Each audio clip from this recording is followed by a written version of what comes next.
প্রথমবার বন্দে ভারত ট্রেনে উঠে আমি যা দেখলাম তা দেখে আমি তো পুরো অবাক। কেন বললাম, চলো তোমাদেরকে বলি। আমার ট্রেন ছিল এনজিপি থেকে হাওড়া বন্দে ভারত এক্সপ্রেস, তাই যথারীতি স্টেশনে এসে হাজির হলাম ট্রেনের টাইম মতো। এরপর ট্রেনে উঠতে প্রথমে চোখে পড়লো আমাদের এখানকার প্যান্ট্রি। তারপরে এখানকার যে সিটগুলো ছিল সেটা প্রত্যেকটা ছিল খুবই ক্লিন। এরপর আমি টয়লেটে গিয়ে আমি আরো অবাক হয়ে গিয়েছিলাম, বিকজ টয়লেটটা ছিল আমার এক্সপেকটেশনের থেকে পুরোটাই আলাদা। কেন বললাম, টয়লেটটা পুরো ছিল নিট অ্যান্ড ক্লিন, আর সাথে রাখা ছিল tissue, hand wash and hand dry করার সিস্টেম, আর এই সব কিছু মিলিয়ে একদম A1।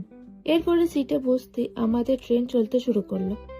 ট্রেন চলার কিছুক্ষণ পরে আমাদের টেবিলে এসে হাজির হলো স্ন্যাক্স অ্যান্ড চা। বাইরের দৃশ্য দেখতে দেখতে আমাদের এই স্ন্যাক্স গুলো আমরা এনজয় করছিলাম, আর এই ব্যক্তিটাকে দেখছেন, এনার সাথে হাই হ্যালো করছিলাম আর কি। তারপর আবার রাত 8টা বাজতে রাতের ডিনারটাও আমাদের টেবিলে এসে হাজির হলো। আইটেমে ছিল চিকেন, ডাল, পরোটা, রাইস, আর সবার শেষে একটা করে আইসক্রিম।